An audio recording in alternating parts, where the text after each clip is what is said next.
Esse corte faz parte do canal Duda Garbi, um assado para. Gostou? Te inscreve no canal.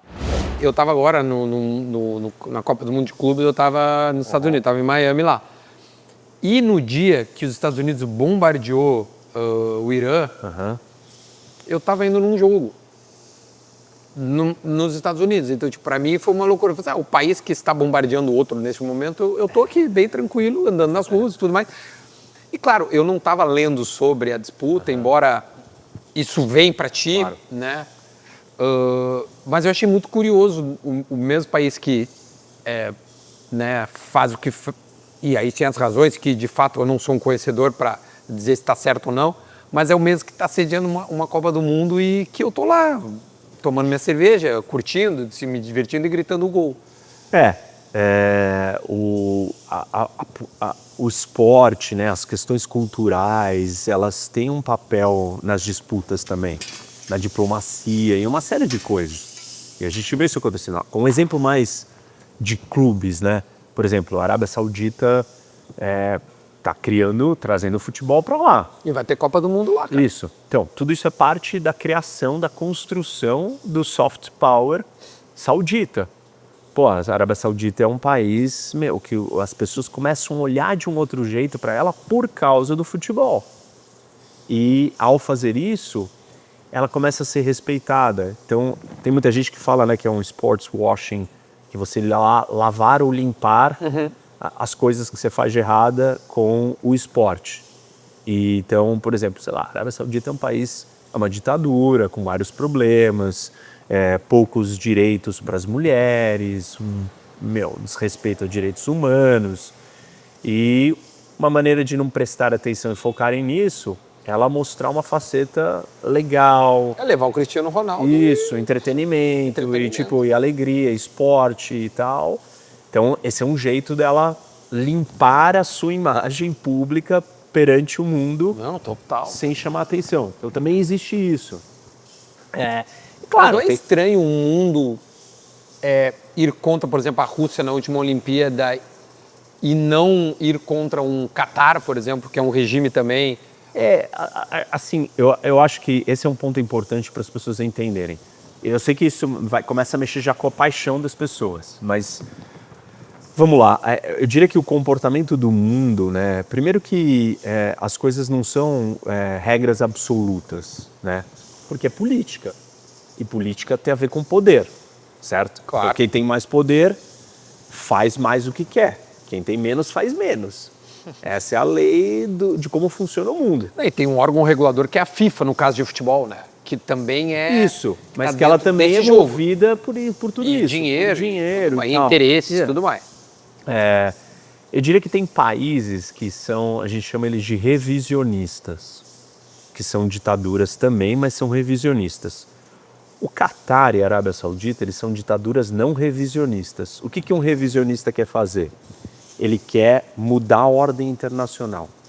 Ele não gosta de como as coisas estão organizadas, ele quer falar assim, eu quero sentar no trono. É um pouco do que o Afeganistão fez em 2001 ali. O Bin Laden queria meio desorganizar o Bin Laden, não o Afeganistão. Tá. Porque ele tomou o Afeganistão, mas tipo, o Afeganistão não era um negócio coordenado, organizado para ter uma ambição dessa. Mas a Rússia, a China, o Irã e a Coreia do Norte, eles querem isso. Tá. Eles são ditaduras revisionistas. Perfeito. A Arábia Saudita, o Catar e outras ditaduras, elas são ditaduras, mas elas não querem mudar o mundo. Nós estamos aqui. Tipo, cara, me deixa aqui, só não me enche o saco. Tipo, tá bom, eu não sou perfeito, vocês vão reclamar de uma coisa ou outra que eu faço, mas eu não quero implodir, acabar com quem é a potência maior, eu não quero dominar todos os meus vizinhos, entendeu? Ela tá meio na dela. Tá, perfeito. Tipo assim, não é 100% na dela. Quando eu falo isso, eu tô falando em grandes escalas. Tipo, a Arábia Saudita que começou o movimento terrorista fundamentalista de Osama Bin Laden. O Bin Laden era saudita. A maioria dos terroristas saíram das escolas, das madraças, que eram escolas religiosas na Arábia Saudita, financiada pelo Estado saudita.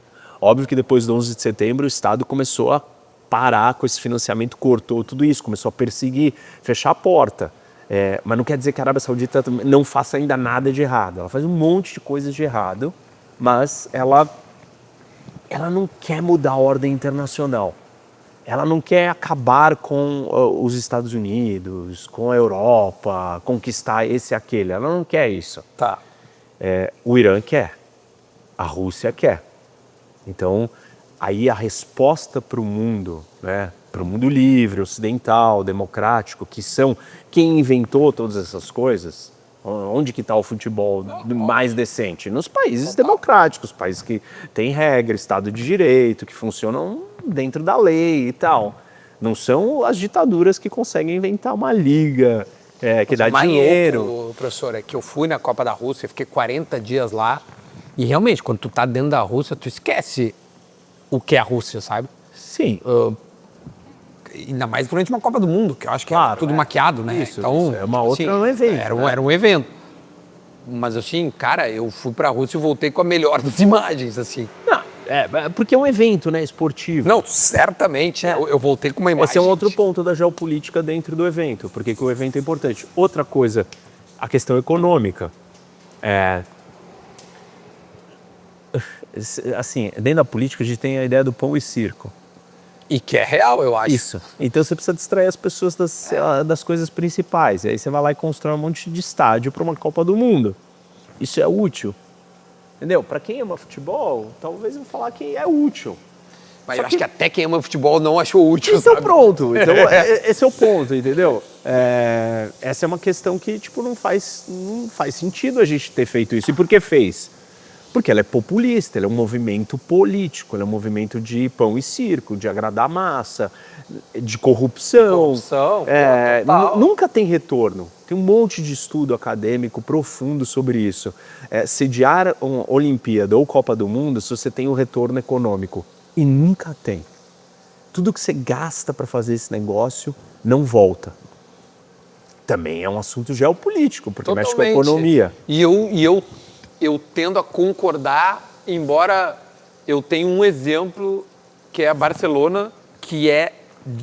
Eu morei em Barcelona, eu concordo, e muitos dos estudos falam que Barcelona é uma das exceções que eles conseguiram usar mais a estrutura para tudo aquilo que foi construído e mudou um pouco da cara da cidade, né? Aquela praia ali, enfim. Tipo Barceloneta e toda aquela parte.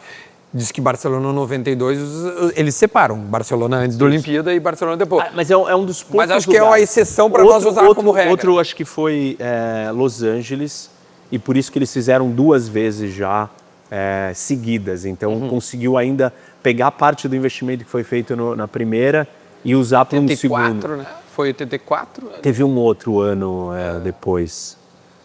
Eu não estou lembrando as datas. Se foi Olimpíada aí, Copa, ou se foi 2 Copas. Não, mas pode ser. Eu tenho certeza que no Brasil nós tivemos um prejuízo. Porque assim, tudo que se prometeu, e eu moro numa cidade onde que obras da Copa até hoje não foram entregues, e a gente está falando mais de 10 anos depois.